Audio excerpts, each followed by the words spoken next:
வணக்க நண்பர்களே, இப்போ உங்ககிட்ட பேசிட்டு இருக்கிறது செண்பகம்.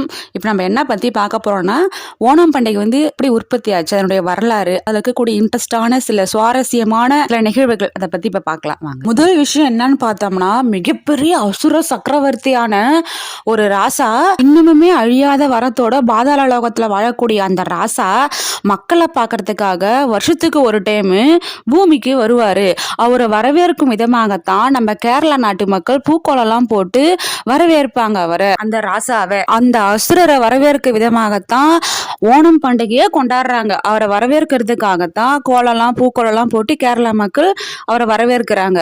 சரி, ஒரு சாமியை வரவேற்பாங்க. எடுத்துக்காட்டா கோகுலாஷ்டமி, வைகாசி விசாகம், விநாயகர் சதுர்த்தி இதெல்லாம் பார்த்துருக்கோம். ஒரு அசுரனை போய் எப்படா வரவேற்கிறாங்க, அவனுக்காக விழா எடுக்கிறாங்களேடா அப்படின்னு பார்த்தோம்னா, ஏன் அந்த மலையாள மக்கள் அந்த அசுரனை வரவேற்கிறதுக்காக இவ்வளோ கோலாகலமாக கொண்டாடுறாங்க அப்படின்னு பார்த்தோம்னா, அது நம்ம கொண்டாடுறோம் பார்த்தியா பொங்கல், அந்த பெரிய திருவிழா மாதிரி நம்ம கேரளா நாட்டில் இந்த ஓணம் பண்டிகை தான் மிகப்பெரிய திருவிழாவாக கொண்டாடுறாங்க. ஏன் கொண்டாடுறாங்கன்னு பார்த்தோம்னா, பேருக்கு தான் அரக்கரு அசுரரு பிறந்த இடம் தான் அசுர குலம், அரக்கர குலம். ஆனா அவர் ஆண்ட இடம், அவர் ஆண்ட காலத்துல ஆண்ட நாட்டை, பூமிய சொர்க்கம் மாதிரி வச்சிருந்தாரு. அந்த அளவுக்கு மாத்தி வச்சிருந்தாரு. அந்த அளவுக்கு சிறப்பா ஆட்சி செய்திருந்தாரு. அந்த நாட்டுல வாழக்கூடிய மக்களுக்கு எந்த ஒரு கஷ்டமும் இல்லாம எல்லாரையும் அவ்வளோ சந்தோஷமா பார்த்து ஆட்சி செஞ்சிருக்காரு. யாருக்குமே எதுவுமே இல்லைன்னு இல்லாம அவ்வளோ மகிழ்ச்சியா வச்சிருந்திருக்காரு. அப்படி ஆண்ட நாடு தான், அந்த அரக்கர் ஆண்ட நாடு தான் கேரளா, இப்ப பார்க்கக்கூடிய கேரளா நாடு. அதனாலதான் நம்ம நாட்டை இப்படி ஒருத்தர் இவ்வளோ சிறப்பா ஆண்டிருக்கிறாரு, ஆட்சி செஞ்சிருக்கிறாங்களே, அவ்வளோ வியப்புக்குறியா இருக்குது. சாமி இவ்வளோ அழகா ஆட்சி செஞ்சவன் எவனாலையுமே இருக்க முடியாது அப்படின்னு வச்சுதான் நம்ம கேரளா நாட்டு மக்கள் என்ன பண்றாங்க, அந்த அசுரனை ஒரு ஹீரோ மாதிரி, ஒரு சாமி மாதிரி பார்த்து வரவேற்கிறாங்க, அவரை கும்பிடுறாங்க. சரி, அதெல்லாம் இருக்கட்டும். இவர் யாரு, இவர் பேர் என்ன, இவருடைய பூர்வீகம் என்ன, இவருடைய புராணங்கள் என்னன்னு இப்ப பார்க்கலாம். அவருடைய பேர் என்னன்னு பார்த்தோம்னா, இவருடைய பேரே பெரிய பேரு மகாபலி சக்கரவர்த்தி. ராசாவுக்கெல்லாம் ராசா, கிங் ஆஃப் த கிங் அப்படின்ற பேர் அவருக்கு. நரசிம்ம அவதாரம் எடுத்து கொடல்ல புடுங்கி சாவடிச்சாரு பாத்தியா பெருமாள், அந்த இரண்ய கசிபு, அவருடைய கொள்ளு பேரந்தான் அந்த மகாபலி சக்கரவர்த்தி. நாராயண மந்திரம் அதுவே நாளும் ஆனந்தம் அப்படின்னு தீவிர நாராயண பக்தரா இருந்தாரு பாத்தியா பிரகல்நாதன். அந்த பக்த பிரகல்நாதனுடைய நேரடி பேரன்தான் மகாபலி சக்கரவர்த்தி. ஓ, பிரகல்நாதனுடைய பேரனா அந்த மகாபலி. அப்ப அரக்க குலத்துல மிகவும் நல்லவனா இருந்தவன் யாருன்னா பிரகல்நாதன் தான், நாராயண பக்தன் தான். அவங்க அப்பெல்லாம் சரியான அரக்கன் நம்பர் 1 அரக்கன். அந்த வம்சத்துல இவன் எப்படி மகாபலி நல்லவனா கெட்டவனா நல்ல அரக்கனா? சரி, ஆட்சிலாம் செஞ்சான்னு சொல்றாங்க, பரவாயில்ல, நாட்டு மக்கள் நல்லா காப்பாத்தனான்னு சொல்றாங்க, ஓகே. இருந்தாலும் அவன் அவங்க தாத்தா மாதிரி பிரகல்நாத மாதிரி நாராயணான்னு சாமியை கும்பிட்டு நல்லவரா இருந்தாரா, இல்ல சாமியோட சண்டைலாம் ஃபைட்லாம் பண்ணியிருக்காரா, அவரை பத்தி பார்க்கலாம். அச்சோ, ரொம்ப ரொம்ப நல்ல அரக்கர், நல்ல மனுஷன் நம்ம மகாபலி ராஜா. அவங்க தாத்தா மாதிரி பக்த பிரகல்நாத மாதிரி ஒரு விஷ்ணு பக்தரா இருந்திருக்காரு. ரொம்ப சிறப்பா ஆட்சி செஞ்சிருக்காரு, மக்களை நல்லா பார்த்துருக்காரு, நல்ல குணங்கள் நிறைய இருந்திருக்குது. ரொம்ப ஃபர்ஸ்ட் குவாலிட்டியான கேரக்டர், செம சூப்பர் அப்படின்றாங்க நம்ம மகாபலி ராஜா. அவ்வளோ நல்லவர். சரி, ஓகே. அப்படி இருந்தவர் அவங்க ஏன் பாதாள லோகத்துக்கு போய் தள்ளப்பட்டாரு, ஏன் பூமியில அவர் சாமியா மாறல, ஏன் அவர் பாதாள லோகத்துக்கு தள்ளப்படும் போது ஏன் விஷ்ணு கடவுள் ஏன் காப்பாத்தல? அவங்க தாத்தா பிரகல்நாதனை அவங்க அப்பன் இரண்யகசிப்பு எவ்வளவு கொடுமைலாம் பண்ணான், நாராயணான்னு சொல்லக்கூடாதுன்னு சொல்லிட்டு அவனை கொல்றதுக்கு எவ்வளோ முயற்சிகள் பண்ணாங்க. அப்பெல்லாம் காப்பாத்தின அந்த விஷ்ணு ஏன் இவரை காப்பாத்தல, மகாபலியை காப்பாத்தல? எதுக்காக காப்பாத்தலன்னு பார்க்கலாம். ஏன் காப்பாத்தலன்னு பார்த்தோம்னா, மகாபலி சக்கரவர்த்தி ராஜா மேல தலைய மேல காலை வச்சு அழுத்தி மோட்சம் கொடுத்து பாதாள லோகத்துக்கு அனுப்புனவரே நம்ம விஷ்ணு தான். 3 அடி மண் கேட்டான் வாமனன் உலகிலே, 3 வைத்ததோ மன்னவன் தலையிலே அப்படின்னு ஒரு பழமொழியே இருக்குது. அதுக்கேத்தா போலதான் வாமன அவதாரம் எடுத்ததே இந்த மகாபலிய பாதாளத்துக்கு அனுப்புறதுக்காகவே வாமன அவதாரம் எடுத்திருக்காரு நம்ம மகாவிஷ்ணு. நீங்க நினைக்கலாம், என்னடா விஷ்ணு பக்தர்ன்றீங்க, பிரகல்நாதன் பேரன்றாங்க, அப்புறம் இவனை நல்லா ஆட்சி செஞ்சான்றாங்க, அரக்கான்றாங்க, பாதாளத்துக்கு அனுப்பினாங்கன்றாங்க, ஒண்ணுமே புரியலையே. இவர் மகாபலி ராஜாவுடைய வாழ்க்கையில ஒரு ரகசியம் இருக்குது, அது என்ன ரகசியம் சொல்லுப்பா அப்படின்றீங்களா? அதை சொல்லலாம் வாங்க. மகாபலி ராஜாவுடைய அப்பாவான விரோச்சனன், அவரும் ஒரு விஷ்ணு பக்தர் தான். அவரு எப்படி செத்தாரு, அவர் எப்படி வாழ்ந்தாருன்னு பார்க்கலாம். அதுக்கப்புறம் மகாபலியை பார்க்கலாம். மகாபலி ராஜாவுடைய அப்பா தான் அந்த விரோச்சனன். அந்த விரோச்சனன் என்ன பண்றாரு, ரொம்ப சிறந்த விஷ்ணு பக்தரா இருக்கிறாரு. அந்த விஷ்ணு பக்தரா இருக்கும்போது அவர் ஆட்சி செய்த அந்த நாட்டுல எல்லா கோவிலையுமே விஷ்ணு கோவிலா மாத்திட்டாரு. வேற எந்த சாமிக்கும் கோவில் கிடையாது, விஷ்ணுவுக்கு மட்டும்தான் கோவில் அப்படின்னு சொல்லிட்டு எல்லா கோவிலையும் விஷ்ணு கோயிலா மாத்திட்டாரு. அங்க நடக்கக்கூடிய பூஜைகள் எதுவா இருந்தாலும் விஷ்ணுக்கு தான், அங்க நடக்கக்கூடிய யாகங்கள் எதுவா இருந்தாலும் விஷ்ணுக்கு தான், எல்லாமே விஷ்ணுக்கா மாத்திட்டாரு. இதை பார்த்துட்டு இருந்த தேவர்கள் என்ன பண்றாங்க, இந்திரன், வாயுதேவன், அக்னி தேவன், வருண தேவன் என்ன பண்றாங்க, அவங்களுக்குலாம் ஒரு இது வருது, பொறாமை தோணுது. என்னடா அது, நமக்கு கிடைக்க வேண்டிய பூஜைகள் எதுவுமே கிடைக்கல, எல்லாமே விஷ்ணுக்கே கொடுக்குறான் அந்த வரோட்சன். இந்த விரோச்சனன் என்ன பண்றது ஒண்ணுமே புரியலடா சாமி, இவனை எப்படியாவது போட்டு தள்ளணும் அப்படின்னு சொல்லிட்டு பிளான் பண்றாங்க தேவர்கள். அப்ப அவனை யாராலுமே சாவடிக்க முடியாது விரோச்சனனை. ஏன்னா அப்படின்னு பார்த்தோம்னா, சுக்லாச்சாரி முனிவர் சொன்னது மாதிரி 10 வருஷமா சூரியனை வேண்டி கடுந்தவம் இருந்து ஒரு கிரீடத்தை வரமா பெறாரு.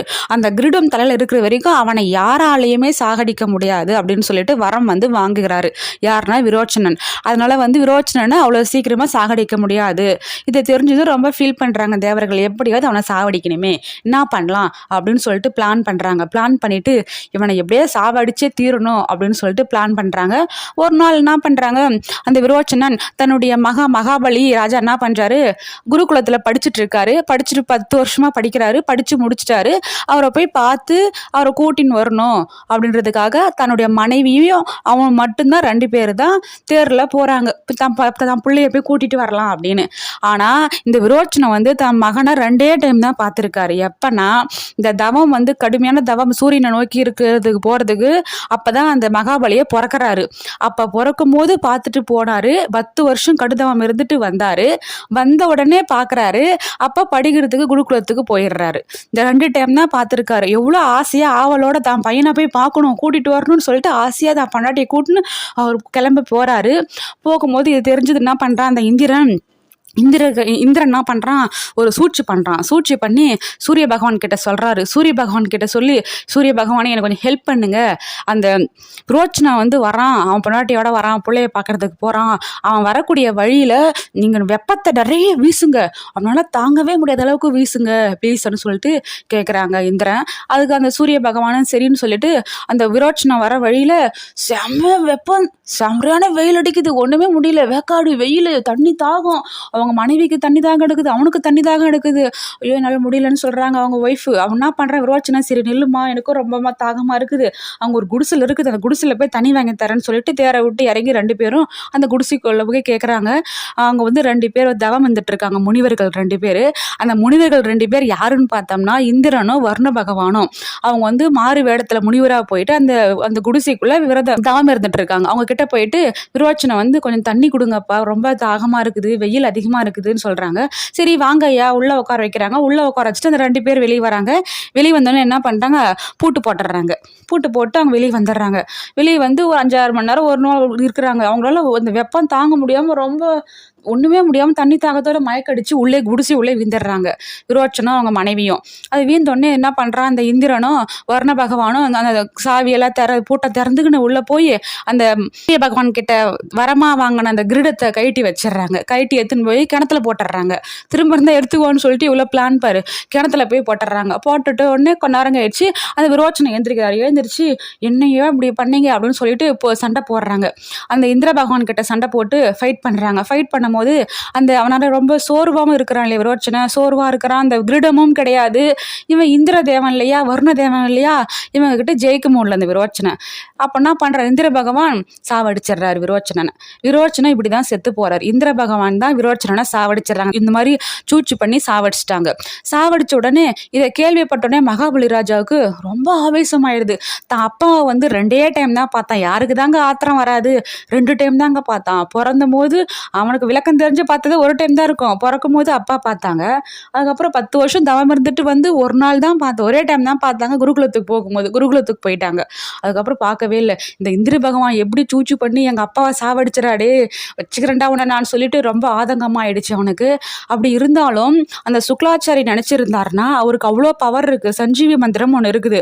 செத்தவங்களை அந்த உடல் இருந்தா அவங்களுக்கு உயிர் வர வைக்கக்கூடிய அளவுக்கு மந்திரம் இருக்குது. ஆனா அது மாதிரி வர வைக்க கூடாதுன்றதுக்காக பிளான் பண்ணி அந்த இந்திரன் என்ன பண்ணா, அந்த விரோச்சனுடைய உடலை எரிச்சிடுறான். அவங்க பையன் யாருமே பார்க்காத முன்னே செத்த உடனே எரிச்சு சாம்பல் ஆக்கிடுறாங்க.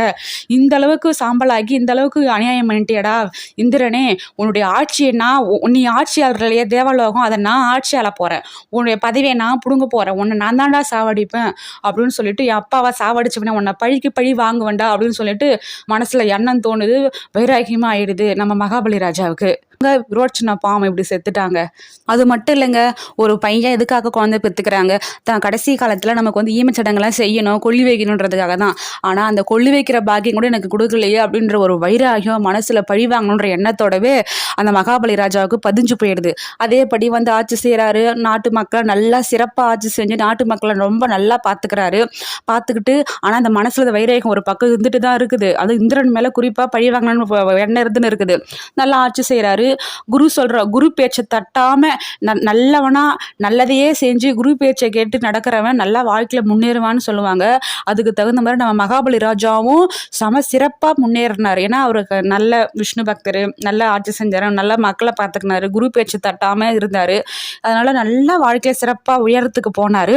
அது மட்டும் இல்லாம நிறைய யாகங்கள் செஞ்சு அந்த இந்திரனுடைய பதவியே இவருக்கு கிடைக்கிற அளவுக்கு இருந்தது அப்படின்னு ஒரு புராணம் சொல்லுது. இன்னொரு புராணம் என்ன சொல்லுதுன்னா, அந்த இந்திரலோகத்தை இவரே அபகரிச்சாருன்னு சொல்றாங்க. அது எப்படியோ இருக்கட்டுங்க. ஆனால் அவர் வந்து நல்ல நிறைய யாகங்கள் செஞ்சு யாகத்தின் சக்தியின் மூலமாக அந்த இந்திரனுடைய பதவி நம்ம மகாபலி ராஜாவுக்கு தான் கிடைக்குது அப்படின்னு சொல்லிட்டு எல்லாருக்குமே தெரிய வரும்போது இந்திரனுக்கு ரொம்ப ஃபீல் ஆகிறான். ஐயோயோ, என்னடா அது, நம்ம இவ்வளோ நாளாக இவ்வளோ பதவியில் இருந்தோம், நம்ம எல்லாரும் தேவலோகத்தை நம்ம ஆட்சி செஞ்சோம், நம்ம பதவி மகாபலி ராஜாவுக்கு போதும், என்ன பண்ணுறதுன்னு தெரியலையே அப்படின்னு சொல்லிட்டு அந்த இந்திரன் என்ன பண்ணுறாரு, பெருமாள் கிட்ட ஓடுறாரு. பெருமாள் கிட்ட ஓடி வேண்டுகிறாரு அப்படின்னு ஒரு புராணம் சொல்லுது. இன்னொரு புராணம் என்னன்னு சொல்லுது, இந்திரனுடைய அம்மாவான அதிதி தான் போயிட்டு பெருமாள் கிட்ட வேண்டி அந்த என் பையனுக்கு வந்து இந்த பதவி நிலைக்கணும், என் பையன் தான் இந்திரலோகத்தை ஆளணும், இவ்வளோ நாள் ஆண்டான், அவனுக்கு தான் இது சிறப்பான பதவி, நீ தான் பெருமாளை கட்டி காப்பாற்றணும் அப்படின்னு வேண்டுறாங்கன்னு சொல்றாங்க. அந்த மாதிரி சொல்றாங்க, 2 வகையா சொல்றாங்க. அப்புறம் பெருமாள் கிட்ட போய் அதிதி தேவி வேண்டுறாங்க. வேண்டும்போது பெருமாள் என்ன சொல்லியிருப்பாரு, அதெல்லாம் முடியாது, அவன் என்னுடைய விஷ்ணு பக்தன், அவனுக்கு எல்லா குவாலிஃபிகேஷனுமே இருக்குது, எந்த ஒரு அநியாயமும் பண்ணல, நீதி தவறாம வாழறான், நாட்டு மக்கள் நல்லா பார்த்துக்கிறான், நாட்டை நல்லா ஆட்சி செய்யறான், அவனுக்கு எந்த தகுதி அந்த தேவலோகத்தை ஆட்சி செய்யக்கூடிய எல்லா தகுதியுமே அவனுக்கு இருக்குது, அவன் வந்து ஆட்சி செய்யட்டும், ஒன்றும் இல்லை, அவன் முக்கியமாக என்னுடைய பக்தன், அதெல்லாம் ஒன்றும் பிரச்சனை இல்லை அப்படின்னு சொல்றாரு.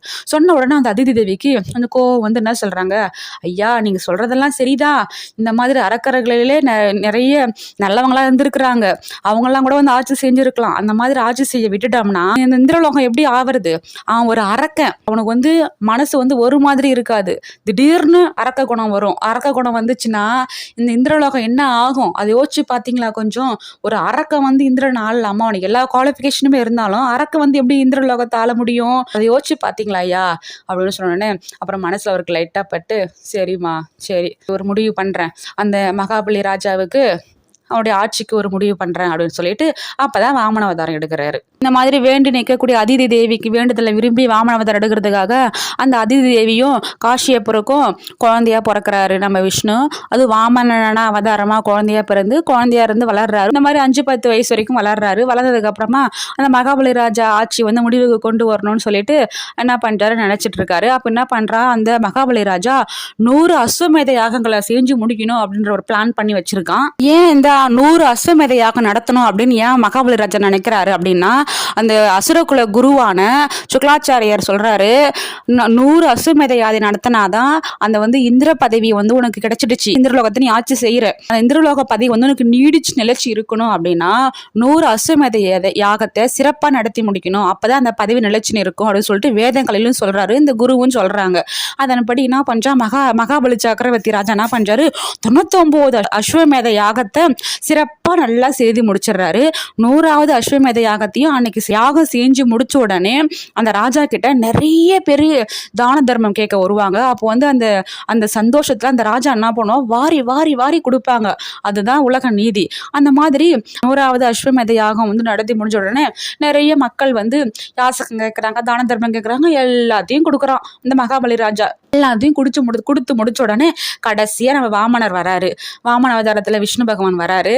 வந்த உடனே இந்த மகாபலி ராஜா சொல்றாரு, அச்சோச்சோ என் கையில ஒண்ணுமே இல்லை, எல்லாமே கொடுத்துட்டேனே, அதுவும் இந்த தான தர்மம் கொடுக்கக்கூடிய டைமே முடிஞ்சு போச்சு, இப்போ வரீங்களே ஐயா, இப்போ என்ன ஐயா பண்றது அப்படின்னு. சரி பரவாயில்ல வந்துட்டீங்க, வந்ததால எங்க நாடு ரொம்ப மகிழ்ச்சி அடையுது, உங்களுக்கு என்ன வர வேணுமோ கேளுங்க நான் தரேன் அப்படின்னு சொல்றாரு நம்ம மகாபலி ராஜா.